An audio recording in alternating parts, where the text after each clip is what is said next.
Hi friends, அனைவருக்கும் நெஞ்சார்ந்த வணக்கங்கள். Welcome to Meenakshi talks and sings. என்னுடைய சேனல் மூலமாக வியாழக்கிழமை கதைகள் சொல்லிக் கொண்டிருக்கிறேன்.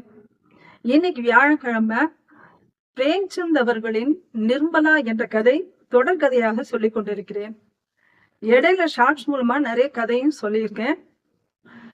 இந்த நிர்மலா கதை எபிசோடு 1-2 போயிடுச்சு. இன்னைக்கு எபிசோடு 3. போன எபிசோட்ல சின்னதா ஒரு சுருக்கம் சொல்றேன். கல்யாணி உதயபானு தன்னுடைய கணவன் உதயபானுலால் இறந்த உடனேயே தன்னுடைய பொண்ணுக்கு இந்த ஏற்கனவே வரன் பார்த்திருந்தாங்க இல்லையா, நிச்சயம் பண்ணியிருந்தாங்க இல்லையா, அவங்க வேண்டான்னு சொன்ன உடனே ரொம்பவும் மனம் நொந்து போய் தரகர் மோட்டேராம் மூலமாக திரும்ப பார்க்க சொல்றாங்க. எப்படியாவது என் பொண்ணு கல்யாணம் பண்ணணும்னு சொல்லிட்டு அவங்க பார்க்க சொல்றாங்க. அவரும் பார்த்து கொண்டு வந்து கொடுக்குறாரு. 5 வரன் கொண்டு வந்து கொடுக்குறாரு. 5 வரன்ல 4 பேர் வரச்சுட்டு கேட்கிறாங்க. இவங்களால அதை கொடுக்க முடியாது. அந்த 5வது வரன் யாரு அப்படின்னா தோத்தாராம்னு சொல்லிட்டு ஒருத்தர் வக்கீல்.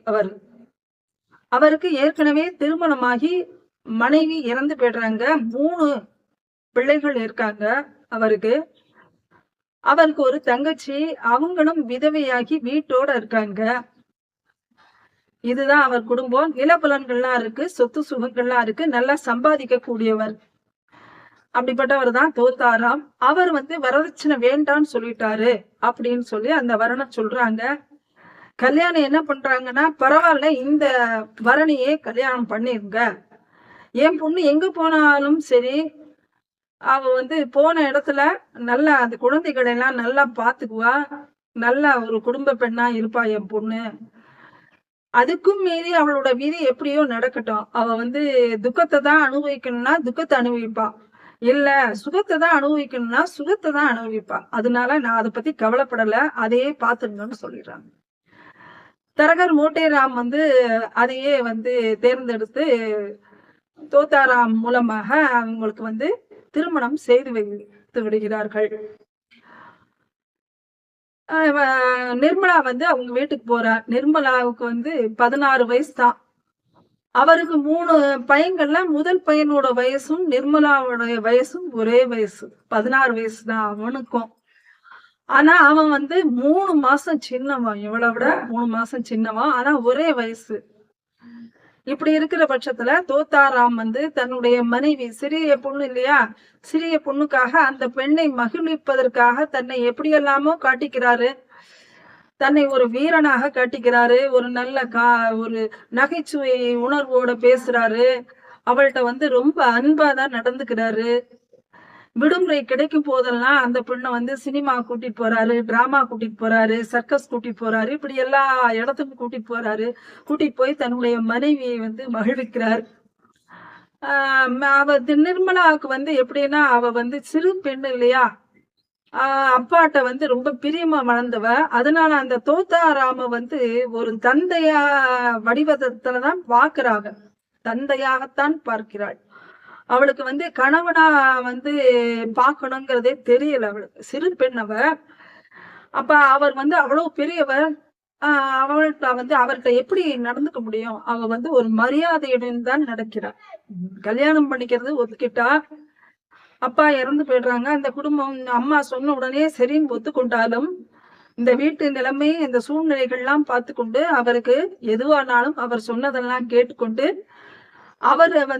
அவருக்கு ஒரு நல்ல மரியாதை செலுத்தி கொண்டு இருக்கிறாள். அவளுக்கு ஒரு கணவன் மனைவி எப்படி இருப்பாங்க, ஒரு ஜாலியா சந்தோஷமா அப்படியே சிரிச்சுட்டு கணவன் மனைவிக்குள்ள எத்தனை இருக்கும் அந்த மாதிரி எல்லாம் அடித்து பேசுற அளவு கிடையாது. அவ ஒரு மரியாதையோட அவர் என்ன சொல்றாரோ அதை கேட்டுக்கொண்டு மரியாதையோட தான் பேச. ஆனா அவர் தன்னுடைய மனைவிக்காக எப்படியெல்லாமோ நடிக்கிறார். சம்பளத்தை கொண்டு அவ கையிலேயே கொடுத்துடுறார். சம்பளத்தை அவளையே நிர்வகிக்க சொல்றார். அவ ஒரு பைசானாலும் அதை கணக்கு வச்சு தோத்தாராம்கிட்ட குடும்ப விஷயமா எதுவா இருந்தாலும் மரியாதையோட தான் அந்த பொண்ணு பேசுறாங்க. அப்படி அவர் குடும்பத்தை நடத்துறாரு. ஆனால் இதுக்கு முன்னாடி என்ன பண்ணிட்டு இருந்தாருன்னா, தன்னுடைய சம்பளத்தை தன்னுடைய தங்கை ருக்மணிகிட்ட தான் கொடுத்துட்டு இருந்தாரு. ருக்மணி தான் நிர்வகித்து கொண்டிருந்தார்கள். இப்போ நிர்மலா கையில் கொடுத்த உடனே நாத்தனார் ருக்மணிக்கு கொஞ்சம் மனசில் வந்து கோபம்தான் வருது. பார்த்தியா நம்ம தம்பி வந்து அங்கே கொடுக்க ஆரம்பிச்சிட்டான் அண்ணா அப்படின்னு சொல்லிட்டு ரொம்ப கோபம் வருது அவருக்கு. ஆனாலும் அந்த கோபத்தை மறைச்சிக்கிட்டு வந்தவள்கிட்ட வந்து அண்ணா ஒய்ஃப் இல்லையா, வந்தவள்கிட்ட வந்து ஆலோசனை சொல்லுவாங்க. நீ அப்படி செய்யி இப்படி செய்யி, எதானாலும் ஒரு குறையை சொல்லிக்கொண்டு ஆலோசனை சொல்வார்கள். பையன்கள்கிட்டையும் வந்து தன்னை மிகையாக காமித்து கொண்டு அவளை வந்து கொஞ்சம் குறைத்து காமித்து கொண்டு பேசுவாங்க பையன்கள்ட்டெல்லாம். பையன்களுக்கு அப்போ அத்தை தானே ரொம்ப பெருசாக தெரியும், அந்த மாதிரியெல்லாம் செய்கிறாங்க. அதெல்லாம் வந்து நிர்மலாவுக்கு வந்து ரொம்ப கஷ்டமாக இருக்குது. ஏன்னா அடிக்கடி வந்து ஏதாவது ஒரு குறைகள் சொல்லிக்கொண்டும் ஆலோசனை சொல்லிக்கொண்டும் ஒரு வீட்டில் வேலை செய்கிறதுக்கு முடியாமல் சொல்லிக்கிட்டே இருந்தாங்கன்னா அது ஒரு சங்கடம் தானே. அதுக்கு நிர்மலாவுக்கு கொஞ்சம் கூட இஷ்டம் இல்லை, பிடிக்கவே இல்லை. பிடிக்காமனாலும் என்ன பண்ணாங்கன்னா தன்னுடைய கணவன் வந்த உடனே சொல்லுகிறார், இந்த மாதிரி அக்கா வந்து என்கிட்ட வந்து ஏதாவது ஒன்று சொல்லிக்கொண்டே இருக்கிறார்கள், பையன்கள்ட்டெல்லாம் வந்து என்னைய தவறாக ஏதாவது ஒன்று சொல்லிக்கிட்டே இருக்காங்க, குறை சொல்லிக்கொண்டே இருக்கிறாருங்க அப்படின்னு சொன்ன உடனே அவர் வந்து எல்லாத்தையும் கேட்டுட்டு என்ன பண்ணுறாரு, மறுநாள் வந்த உடனேயே ருக்மணிகிட்ட சொல்கிறாரு, நீ அமைதியாக இருக்கணும்னா இந்த வீட்டில் இரு, அல்லாட்டா நீ வீட்டை போய் கிளம்புன்னு சொல்லிடுறாரு. தனியாக உனக்கு வீடு பட்டு அங்கே தந்துடுறேன், நீ அங்கே போய் இருக்கோன்னு சொல்லிடுறாரு. சொன்ன உடனே அப்புறம் ருக்மணி வந்து தன்னோட அண்ணன்ட்ட வாக்குவாதம் பண்ணிட்டு கடைசியில் நான் அமைதியாக இருந்துக்கிறேன், இங்கே இருந்துக்கிறேன்னு சொல்லிடுறான். அதுலேருந்து அமைதியாகிடுறா அவ. இந்த பசங்கள்லாம் வந்து கொஞ்சம் சித்திங்கிற இது வரும்போது அந்த சித்தியை வந்து அம்மாவை பார்க்கறது கொஞ்சம் கஷ்டம் தானே. தன்னால் அம்மா கூடயே இருந்துட்டு ஒரு புதுசாக ஒரு பெண்ணை திருமணம் செய்து கொண்டு வந்தான்னா எப்படி இருக்கும், அந்த குழந்தைகளுடைய மனசு எப்படி இருக்கும். என்றாலும் அந்த குழந்தைகள்லாம் வந்து ஒரு அம்மாவாக பார்க்க முடியலை அதுகளால். எதுவானாலும் அவங்க வந்து நேர அத்தைகிட்ட தான் போவாங்க.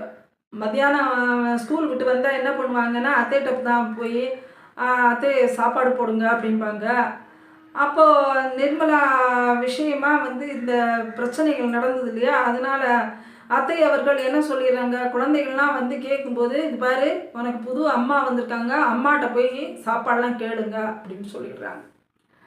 அப்போ வந்து இவங்கெல்லாம் அங்கே போக வேண்டி இருந்தது. அப்போ கடைசி பையன் சின்ன பையன் இல்லையா, முதல் பையனுக்கு 16 வயசு, ரெண்டாவது பையனுக்கு 12 வயசு, மூணாவது பையனுக்கு சியாராமுக்கு 7 வயசு. முதல் பையன் பேர் மம்சாராம், ரெண்டாவது பையன் பேர் ஜியாராம், மூணாவது பையன் பேர் சியாராம்.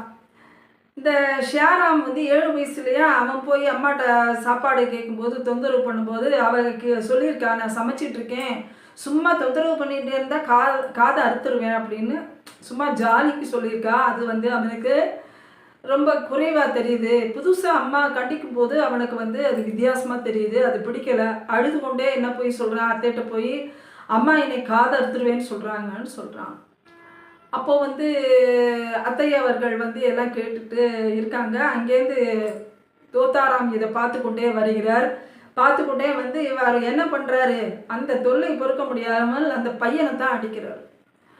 பையனை அடித்தோடனே அவன் ஒரே அழுக.